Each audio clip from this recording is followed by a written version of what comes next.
और आइए अब खबरों को विस्तार से देखते हैं। मुंबई आतंकी हमले के आरोपी थाउर राणा को अमेरिका से भारत लाया जा रहा है। 2008 के मुंबई आतंकवादी हमलों के आरोपी थाउर राणा को अमेरिका में उसके बचाव के सभी कानूनी रास्ते बंद हो जाने के बाद एक स्पेशल विमान से भारत लाया जा रहा है। अमेरिका के सुप्रीम कोर्ट की ओर से राणा की उस याचिका को खारिज कर दिया गया जिसमें उसने भारत में अपने प्रत्यर्पण पर रोक लगाने की मांग की थी, जिससे उसे अब वापस लाया जा रहा है। जिसके बाद अमेरिकी जेल विभाग के अधिकारियों के मुताबिक वो अब भारतीय अधिकारियों की कस्टडी में है। थाउर राणा डेविड कोलमैन हेडली के सबसे करीबी सहयोगियों में से एक है, जो 2008 के मुंबई आतंकवादी हमलों के मास्टरमाइंडों में से एक है, जिसमें 166 लोग मारे गए थे और भारत की वित्तीय राजधानी को लगभग 3 दिनों तक आतंक के साए में रखा गया था। राणा ने हेडली के साथ मिलकर मुंबई हमलों की नींव रखी, जो लश्कर और इंडियन मुजाहिदीन जैसे संगठनों के जरिए आईएसआई की तरफ से कराया सबसे घातक आतंकवादी हमला साबित हुआ। जांचकर्ताओं का कहना है कि राणा हमलों से पहले दुबई के रास्ते मुंबई पहुंचा था ताकि ये सुनिश्चित किया जा सके कि व्यवस्थाओं को सटीक तरीके से अंजाम दिया गया था। एक पुलिस दस्तावेज में कहा गया है कि उसने 2008 में 11 से 21 नवंबर के बीच अपनी भारत यात्रा के दौरान पवई में होटल रेनेसो में चेक इन किया था। उसके जाने के 5 दिन बाद ये हमले हुए। मुंबई पुलिस ने 2023 में थाउर राणा के खिलाफ 400 पन्नों की सप्लीमेंट्री चार्जशीट दाखिल की थी। 26/11 मामले में ये चौथी चार्जशीट थी। इस चार्जशीट में हमलों में राणा की भूमिका के बारे में बताया गया था।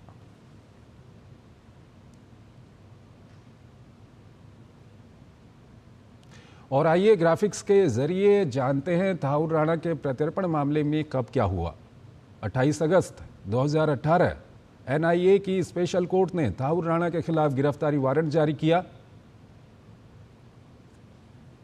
उसके बाद 4 दिसंबर 2019 भारत ने पहली बार राणा के प्रत्यर्पण के लिए अमेरिका को डिप्लोमेटिक नोट दिया। 10 जून 2020 भारत ने राणा की जमानत के खिलाफ शिकायत की। बाइडेन प्रशासन ने राणा के भारत प्रत्यर्पण का समर्थन किया। उसके बाद कोविड पॉजिटिव होने के चलते 2020 में राणा को अमेरिका की जेल से रिहा कर दिया गया। 16 मई 2023 अमेरिका की एक डिस्ट्रिक्ट कोर्ट ने राणा के प्रत्यर्पण का आदेश दिया। आदेश के खिलाफ राणा ने कोर्ट में अपील की, याचिका डाली और सितंबर 2024 में कोर्ट ने राणा की अपील याचिका खारिज कर दी।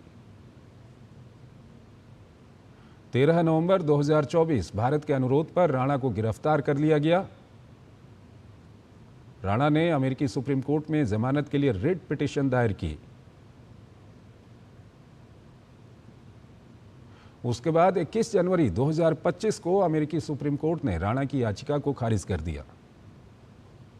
25 जनवरी 2025 को अमेरिकी सुप्रीम कोर्ट ने थाउर राणा के भारत प्रत्यर्पण को मंजूरी दे दी।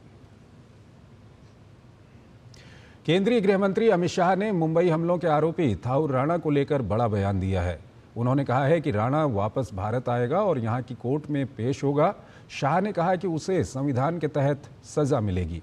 गृह मंत्री ने राणा के प्रत्यर्पण को मोदी सरकार की कूटनीति की बड़ी सफलता बताया। जिन लोगों ने भी भारत की जमीन, भारत का सम्मान और भारत के नागरिकों के साथ दुर्व्यवहार भी किया है, वो हमारे कानून के जद में लाना चाहिए।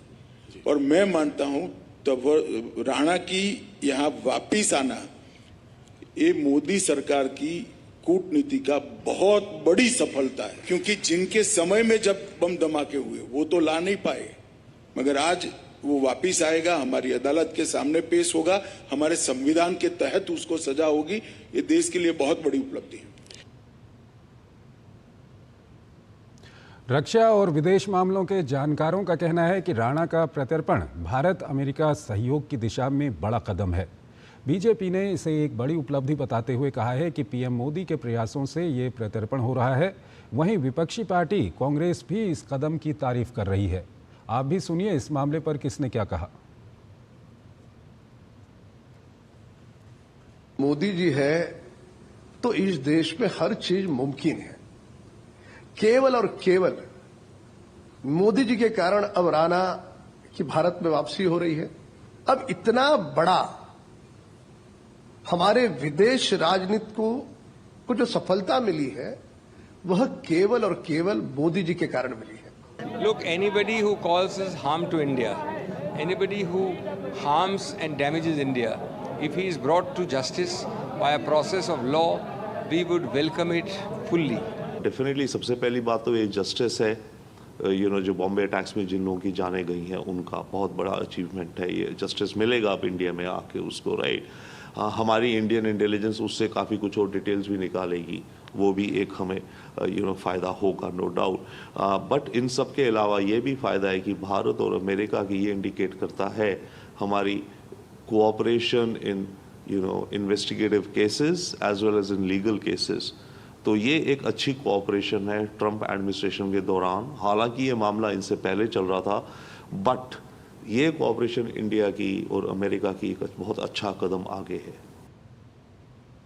बांग्लादेश के प्रति भारत ने अपना रुख कड़ा कर लिया है। आज बांग्लादेश को लेकर विदेश मंत्रालय ने एक महत्वपूर्ण बयान दिया है। आइए आपको ये रिपोर्ट दिखाते हैं।